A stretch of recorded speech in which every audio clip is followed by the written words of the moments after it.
Chartered market technician CMT association के level 2 के first lecture में आपका स्वागत है। ये मॉड्यूल 1 रहेगा और सब्सिक्वेंटली हम वीडियो लेक्चर्स बनाने वाले हैं और पूरे सीएमटी लेवल 2 के करिकुलम को वीडियोस के थ्रू कवर मैं करूँगा। ये इंट्रोडक्टरी वीडियो रहेगा और जो लोग सीएमटी एसोसिएशन के साथ एफिलिएटेड हैं और जुड़े हुए हैं उनके लिए काफ़ी इम्पॉर्टेंट रहेगा ये वीडियो और उनकी जर्नी प्रिपरेशन जर्नी का पहला एक तरह से माइलस्टोन रहेगा ये। और जो लोग सीएमटी एसोसिएशन को नहीं जानते हैं या उससे जुड़े हुए नहीं हैं उनके लिए भी काफ़ी बेनिफिशियल रहेगा, क्योंकि इन ऑल टेक्निकल एनालिसिस के बारे में जो भी लोग स्टॉक मार्केट में ट्रेड करते हैं उनको आइडिया होना चाहिए कि चार्ट पैटर्न्स क्या होते हैं और उसके पीछे की हिस्ट्री क्या है। ये सारी चीज़ें काफ़ी क्लियरली आपको समझ में आने वाला है। मेरी एक ही रिक्वेस्ट है कि इस ओवरऑल डिसिप्लिन को काफ़ी सीरियसली आप लें और जो मार्केट में पैसे लॉस के रूप में आप लोग देते हैं वो ना देके एक प्रॉपर एक सीएमटी एसोसिएशन के करिकुलम को, उसके एग्ज़ाम्स को अगर आप क्लियर करते हैं, उसे एक डिलीजेंटली फॉलो करते हैं यदि, तो आपकी ट्रेडिंग जर्नी में काफ़ी बेनिफिट आपको मिलने वाला है। तो थोड़ी सी हिस्ट्री के बारे में बात करते हैं। सीएमटी एसोसिएशन 1960 काफ़ी पुरानी बात है, काफ़ी समय से है सीएमटी एसोसिएशन और तब से ये टेक्निकल एनालिसिस एक्चुअली फॉर्मलाइज होना स्टार्ट हो गया था। और सीएफए के बारे में भी आप जानते हैं कि फंडामेंटल एनालिसिस में सीएफए काफ़ी एक बड़ा नाम है। वर्ल्ड वाइड इसे भी फॉलो किया जाता है, जैसे कि टेक्निकल एनालिसिस में सीएमटी को फॉलो करते हैं। दोनों में लिंक है क्योंकि सीएफए के कोड ऑफ एथिक्स को सीएमटी में भी फॉलो किया जाता है। तो दीज एसोसिएशंस आर इंटरलिंक्ड, बस एक ही डिफरेंस है कि सीएफए फंडामेंटल एनालिसिस को कवर करता है और सीएमटी टेक्निकल एनालिसिस को कवर करता है। मेरा जो अप्रोच रहता है वो ये रहता है कि दोनों का इन डेप्थ नॉलेज होना चाहिए और either you are a trader और you are a investor, ultimately you are here in the market to make wealth. तो वो चीज़ के लिए आपको फंडामेंटली कौन से प्राइसेस हैं जिस पे आपको एंट्री एग्जिट लेनी चाहिए ये आप डिटरमाइन कर सकते हो, बट उस पर एक एज मिल जाएगा अगर आप टेक्निकल एनालिसिस और चार्ट पैटर्न्स को भी एक तरह से उस पर भी आप अगर एक्सेल करते हो तो that gives you an edge. छोटे से एग्जाम्पल से मैं आपको समझाऊंगा। फॉर एग्जाम्पल 60 रुपीज़ में कोई एक स्टॉक आपको आज मिल रहा है। 2 ईयर्स के बाद उसका प्राइस जो है fundamentally with the help of ratios, net cash flows, different तरीके होते हैं, अर्निंग पर शेयर, ये सारी चीज़ों से एक्सट्रैपोलेट करके फोरकास्ट अगर आप करते हैं कि 2 साल के बाद 60 रुपीज़ का जो आज स्टॉक है वो 100 रुपीज़ का होने वाला है, लगभग आप देख सकते हो कि 50% से ज़्यादा 60% के आसपास रिटर्न आपको मिल रहा है 60 रुपीज़ के स्टॉक पे। ठीक है, तो ये आपको एक व्यू इसका एक मिलता है। But at the same time technical analysis को आप यहाँ पे अगर इंक्लूड करते हो कि करेंटली अगर 60 रुपीज़ का अगर स्टॉक है तो टेक्निकल एनालिसिस के हिसाब से क्या ये सही प्राइस पे मुझे मिल रहा है कि नहीं मिल रहा है। चार्ट पैटर्न में अगर आप देख रहे हो कि एक बियरिश ब्रेकआउट मिला है, सिमेट्रिक ट्रायंगल का एक डाउनवर्ड मूवमेंट आपको मिला है 60 रुपीज़ पे, तो टेक्निकल एनालिसिस आपको ये इंडिकेट फिर कर सकता है कि ये जो स्टॉक है ये 50 रुपीज़ में भी आपको मिल सकता है। शायद 1 या 2 या 3 वीक में उस प्राइस के हिसाब से कंसोलिडेशन होना स्टार्ट हो जाएगा। तो ये जो एक्स्ट्रा 10 रुपीज़ का जो एज है ये आपको टेक्निकल एनालिसिस ही दे सकता है। तो इन दोनों चीज़ों को अगर आप मर्ज करते हो, दोनों नॉलेज, दोनों वर्ल्ड्स को अगर आप एक साथ आने देते हो तो आपको एक एडिशनल एज मिल जाता है।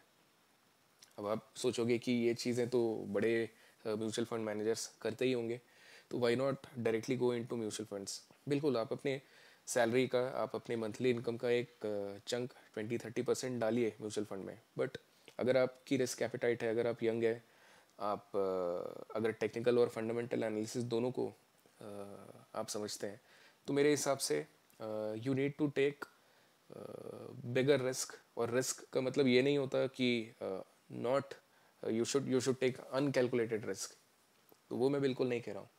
लेकिन ये सारी एनालिसिस को यूज़ करके आप एक अपना वाइज डिसीजन कर सकते हो और आपको रिवॉर्ड भी उसी के अकॉर्डिंग मिलता है। फिर चीज़ें हम धीरे धीरे कवर करेंगे।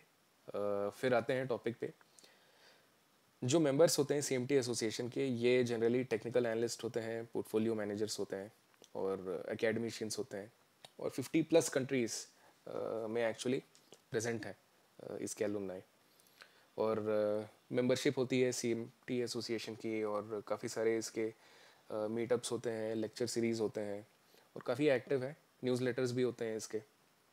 तो कॉन्स्टेंटली जो भी चेंजिंग वर्ल्ड डायनामिक्स है उसका इम्पैक्ट क्या होता है चार्ट पैटर्न्स पे, ये सारी चीज़ों पे ब्लॉग्स और आर्टिकल्स आपको काफ़ी हेविली मोर फ्रीक्वेंटली आपको मिलता रहता है अगर आप इससे जुड़े हुए रहते हो।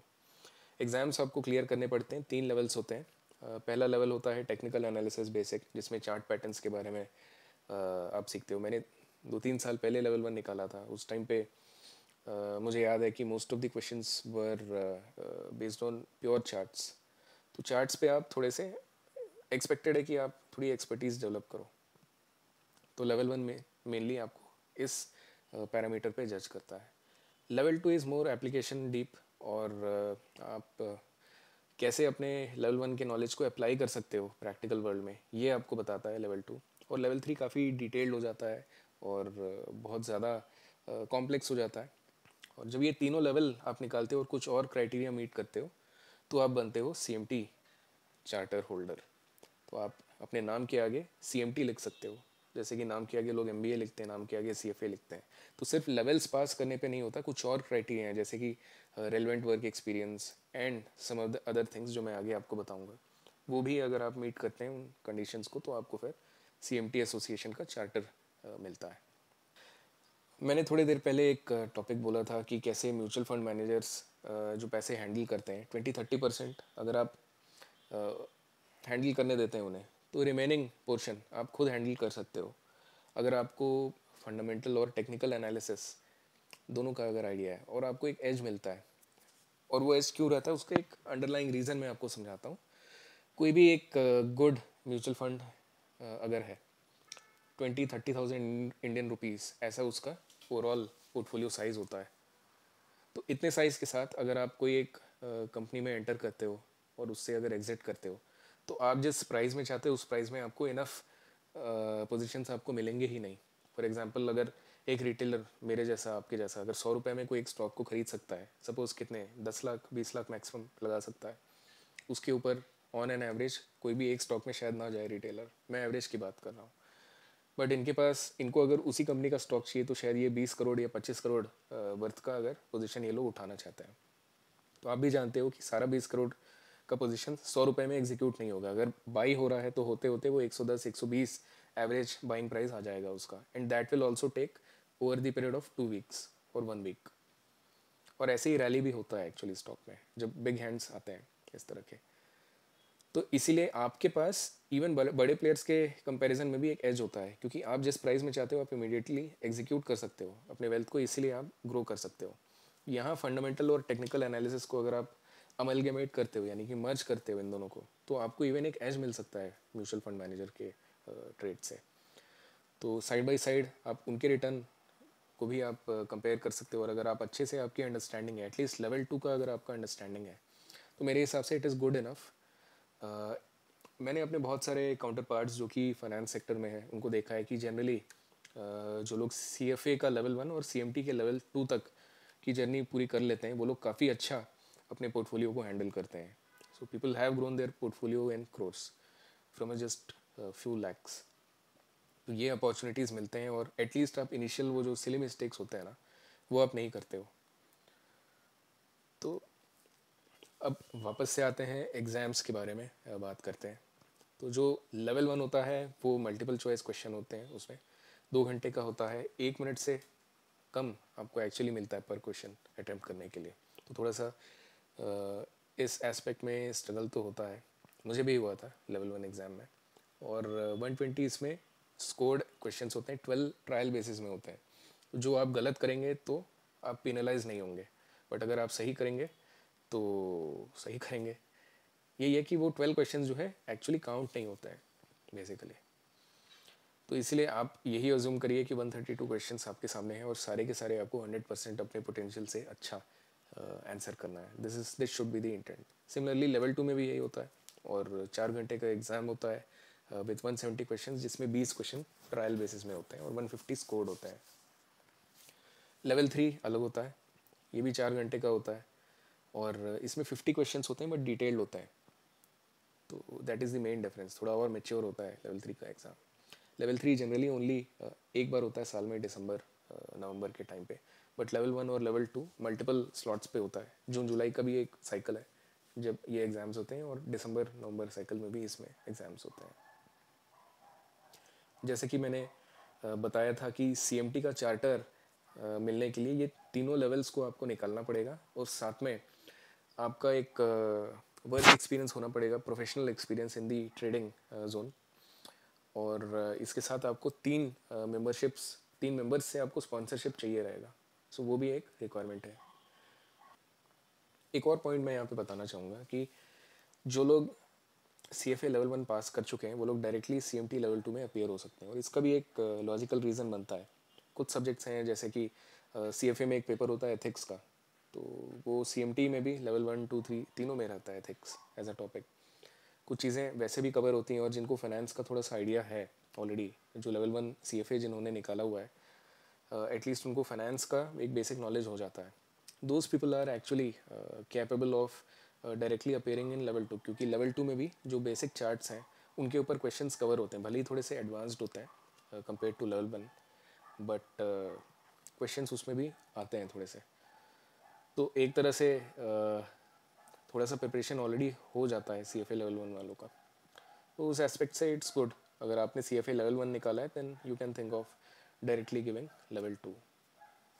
टॉपिक्स पे आते हैं। सबसे इंपॉर्टेंट टॉपिक्स के बारे में पहले मैं बताऊंगा, जो कि है ट्रेंड एनालिसिस। हर कोई यही चाहता है कि वो ट्रेंड कैच करे, चार्ट पैटर्न समझे, और अपने रिस्क को मैनेज करे। 100 रुपये है तो 100 रुपये को कैसे आप डिस्ट्रीब्यूट कर सकते हो by not keeping all the eggs in the same basket.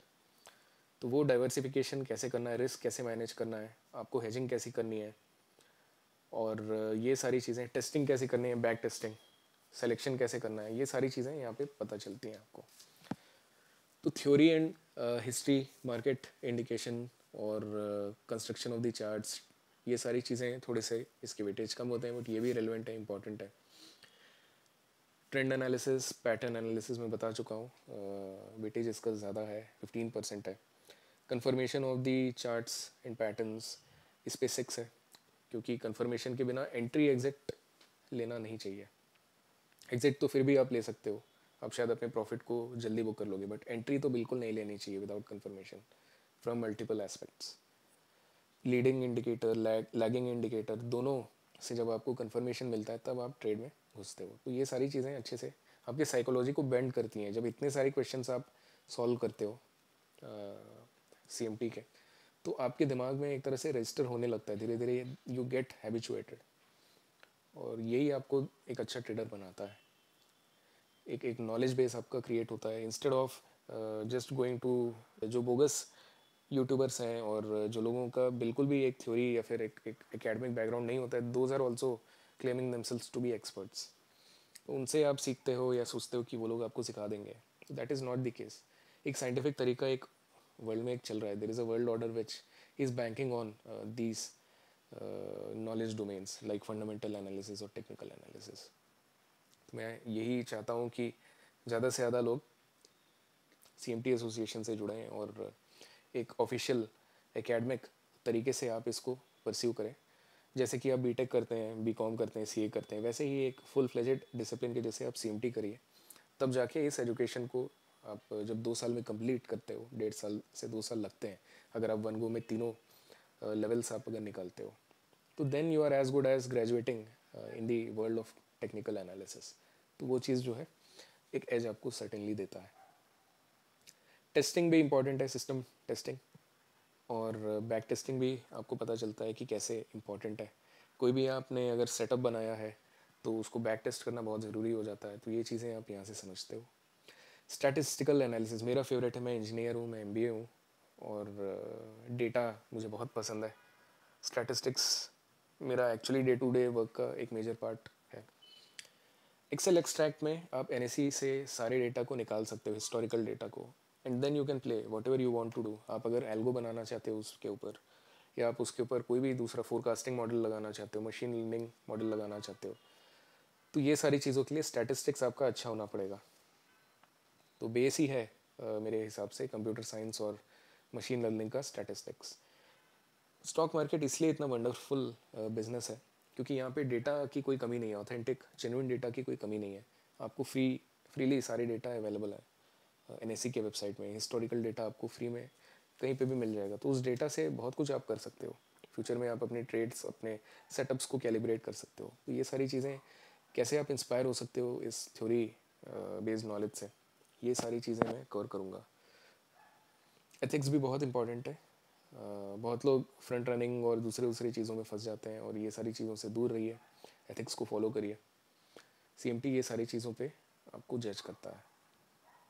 थोड़ी हिस्ट्री की अगर बात करें तो 1902 डाउ थ्योरी एक आई थी, चार्ल्स डाउ ने डाउ थ्योरी दिया था। तो टेक्निकल एनालिसिस उनके हिसाब से होता है स्टडी ऑफ वैल्यू। तो price is equivalent to value, ऐसा मानना था डाउ का, और ये सही बात भी है क्योंकि इंटेलिजेंट ट्रेडिंग जो भी करता है वो मार्केट कंडीशंस के ऊपर अपनी एनालिसिस को बैंक करता है। और ट्रेडिंग इंटेलिजेंट तभी हो सकती है जब आपकी स्टडी मार्केट कंडीशंस की अप्रोप्रिएट हो। ये अभी लगता है आज के डेट में 2024 में कि ये तो ऑब्वियस सी बात है, बट उस टाइम पे ये ऑब्वियस नहीं था, आज से 120 साल पहले। धीरे धीरे जैसे ये इवॉल्व हुआ, धीरे धीरे जब इवॉल्व हुआ था 1922 में विलियम हैमिल्टन की एक बुक आई थी, स्टॉक मार्केट बैरोमीटर। तो ये भी एक उस टाइम पे काफ़ी अच्छी बुक थी जो कि मार्केट कंडीशंस के ऊपर उस समय ट्रेडर्स को अलर्ट इसने काफ़ी किया था। और this is the time, if you could recall, US में एक बहुत बड़ा फाइनेंशियल क्राइसिस आया था, बहुत बड़ा, मतलब हिस्ट्री का सबसे बड़ा क्राइसिस है वो। तो उसके पहले ये बुक आई थी, और जिन लोगों ने जिनको समझ आया था कि मार्केट ओवरबॉट कंडीशन में, शायद वो लोग निकल गए थे मार्केट से बाहर। और जो नहीं निकल पाए अनफॉर्चुनेटली, जिनको आइडिया ही नहीं था कि टेक्निकल एनालिसिस क्या होता है, कई बड़े फंड मैनेजर्स भी उसमें फंस गए थे उन दिनों में, उनको भी इवन टेक्निकल एनालिसिस का आइडिया नहीं रहता था। तो वही है, नॉलेज जितना ज़्यादा आप एक्यूमुलेट करें उतना ज़्यादा अच्छा होता है, जितना जल्दी करें उतना ज़्यादा अच्छा होता है। सो दिस इज़ दी की टेक अवे मेरे हिसाब से। धीरे धीरे समय जैसे इवॉल्व होता गया, 40s और 50s के समय में बाई और सेल जो भी ट्रेड्स होते थे, शॉर्ट सेलिंग भी इंट्रोड्यूस हुआ। तो ये सारी चीज़ें स्पेकुलेट बहुत होती थी, और टेक्निकल एनालिसिस एक्चुअली एक एज देना स्टार्ट कर रहा था उस टाइम पे। हालांकि रियल टाइम चार्ट्स नहीं बनते थे तब भी, बट नंबर्स पंच होके धीरे धीरे लोग डे क्लोजिंग पे चार्ट्स बनाते रहते थे अपने ऑफिसेज में। और जो भी लोग एक बेसिक पैटर्न्स को स्टडी कर रहे थे, उनको ये लग रहा था कि यार this is the head and shoulders pattern, this is the asymmetric और symmetric triangle, this is the cup and handle. तो धीरे धीरे उस समय लोगों ने रिकॉग्नाइज करना चालू हुआ कि there is a pattern, repeatability. और स्पेकुलेशन जो है भले ही हो रहा है, लेकिन अगर एक बड़े टाइम फ्रेम में एक कोई पैटर्न दिख रहा है तो वो क्या रिपीट हो रहा है, हिस्टोरिकली भी हुआ है, तो लोगों की क्यूरियोसिटी धीरे धीरे बढ़ने लगी, और स्टैटिस्टिक्स और पुराने डेटा को लोगों ने समझना स्टार्ट किया। पंप एंड डंप उस टाइम पे भी होता था, मैनिपुलेशन तब भी होता था, ओवरबॉट कंडीशन पे सेलिंग ट्रिगर हो जाता था, जो कि आज भी होता ही है। आज आपको सब चीज़ें सामने आपकी आंखों में दिखती है, लेकिन उस टाइम पे नहीं होता था ये, इतनी फ्रीक्वेंटली चार्ट्स उस समय अवेलेबल नहीं होती थी। तो ये सारी चीज़ें हैं। धीरे धीरे ये इस पूरे बैकग्राउंड के बाद एक फॉर्मल एसोसिएशन स्थापित हुआ 1960 में, CMT एसोसिएशन आया, और ओवरबॉट ओवर सोल्ड डिवीजन को लोग जो है इनिशियली स्टडी करना स्टार्ट किया। और जैसा कि मैंने बताया, फंडामेंटल एनालिसिस तो इसके भी और पहले से हो रहा है, बट उसको कैलिब्रेट करने के लिए, उसमें एक एज पाने के लिए CMT एसोसिएशन का एक बड़ा रोल रहा।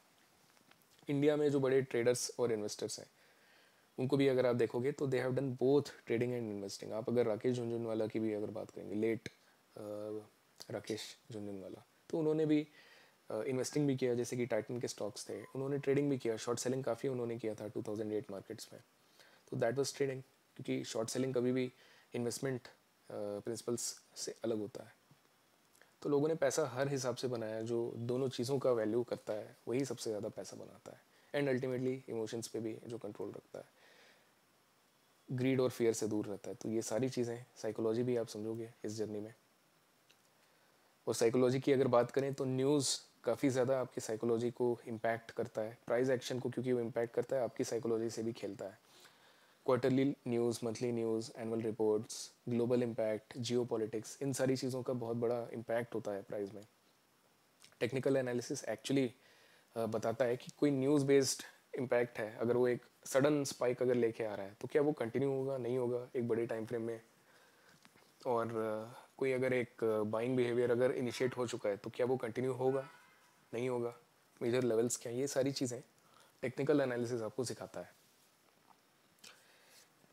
हमेशा एक चीज़ लेकिन ध्यान देना है कि मोमेंटम को बिल्कुल ट्रेड करना चाहिए, फंडामेंटल्स को ट्रेड नहीं करना चाहिए। फंडामेंटल्स पे आप इन्वेस्ट करते हो बट मोमेंटम पे आप ट्रेड करते हो, और अगर आप दोनों को एक साथ मर्ज करते हो तो आपके पोजीशंस काफ़ी ज़्यादा स्ट्रॉन्ग रहते हैं और आपकी बिजनेस अंडरस्टैंडिंग काफ़ी साउंड हो जाती है।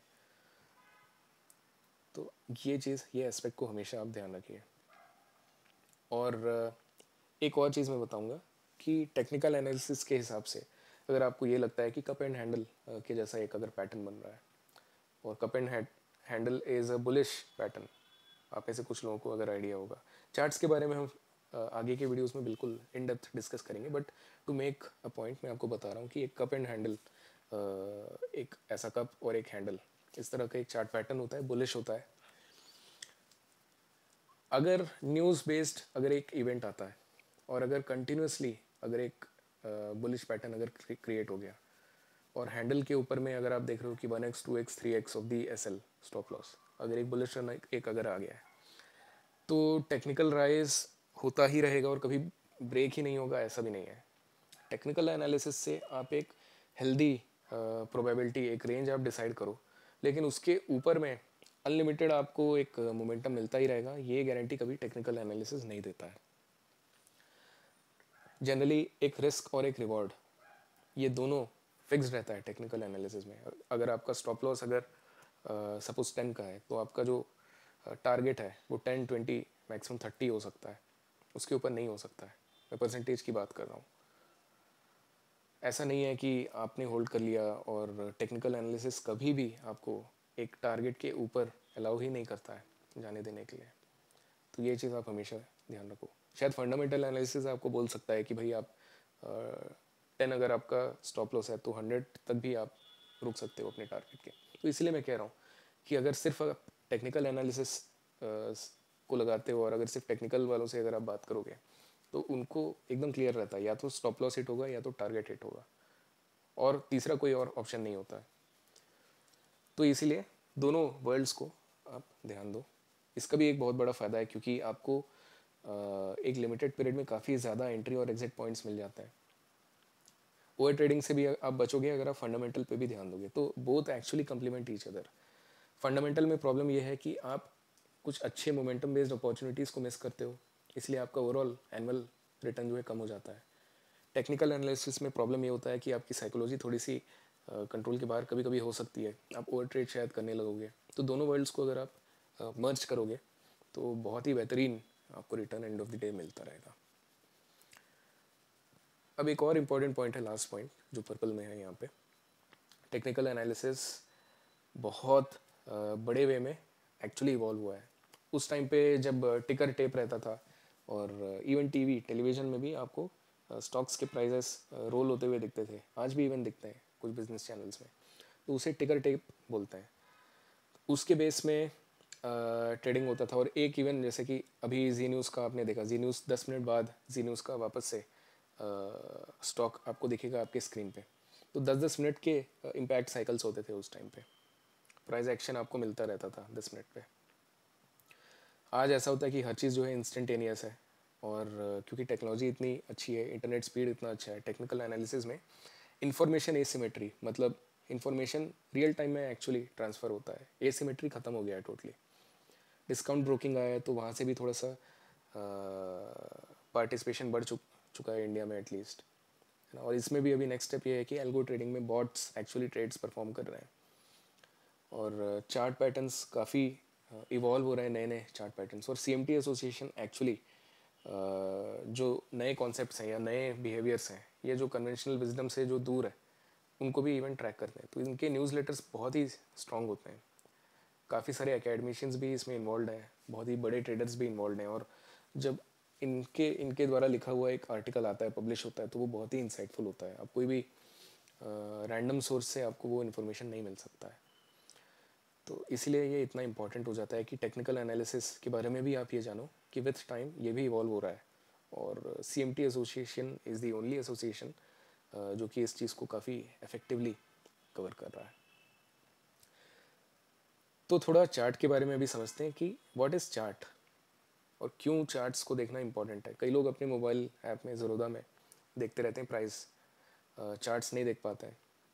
तो चार्ट्स को भी देखना इसलिए इम्पॉर्टेंट है क्योंकि अल्टीमेटली चार्ट इज़ अ, वैसे ही टाइम इज़ ऑल्सो इम्पॉर्टेंट। आपका जो टारगेट है, जैसे कि टेक्निकल एनालिसिस में आप टारगेट पे बात करते हो, आपका टारगेट या स्टॉप लॉस है, आप अपने टाइम फ्रेम में उसे कब एक्सपेक्ट कर रहे हो। अगर आप मंथली चार्ट में अगर आप ट्रेड कर रहे हो तो क्या 4 महीने के बाद टारगेट अचीव हो सकता है? तो चार्ट आपको वो भी बताता है क्योंकि टाइम फ्रेम आपको समझाता है चार्ट। कैंडल स्टिक्स में भी आप देखते हो तो price is the component, time is also the component. बिना टाइम के आपको बिल्कुल समझ में नहीं आएगा कि ये कौन सा चार्ट है। That is why it is important. तीसरा इंपॉर्टेंट एस्पेक्ट है वॉल्यूम। वॉल्यूम एक्चुअली स्ट्रेंथ बताता है, मोमेंटम क्या कंटिन्यू होगा नहीं होगा, ये चीज़ जो है वॉल्यूम बताता है। और बल्क बाइंग या बल्क सेलिंग हो रहा है कि नहीं हो रहा है, सीरियसनेस कितना है उस मोमेंट का, मतलब लेमन टर्म्स में ये बताता है वॉल्यूम। इन तीनों चीज़ों को हमेशा रियल टाइम में स्टडी अगर आप करते हो तो वो कर सकते हो सिर्फ चार्ट से। एंड दिस इज़ वाई ये एक बहुत ही साइंटिफिक तरीका है और टेक्निकल एनालिसिस एक फुल फ्लेजेड डिसिप्लिन है। जैसे कि आर्टिफिशियल इंटेलिजेंस एक डिसिप्लिन है, अकाउंटिंग एक डिसिप्लिन है, वैसे ही CMT में जो आप टेक्निकल एनालिसिस पढ़ते हो ये भी एक डिसिप्लिन है और एक फुल टाइम प्रोफेशन है। हाफ हार्टेडली आप नहीं कर सकते हो इसे, सीरियस होके आपको करना है, आपका पैसा इसमें लग रहा है।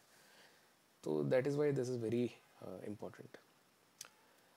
This is the end of the video. Next video में हम डिस्कस करेंगे डेटा इंटरवल्स के बारे में, चार्ट्स के बारे में थोड़ा और इन डेप्थ डिस्कशन होगा। आई होप आपको ये वीडियो अच्छा लगा और एक बैकग्राउंड भी मिला। उन लोगों को भी इवन ये काफ़ी हेल्प करेगा जो CMT से जुड़े हुए नहीं हैं या नहीं जानते हैं CMT के बारे में, उनके लिए भी ये वीडियो आई होप इन्फॉर्मेटिव रहा है। Thanks for watching and listening. Have a nice day.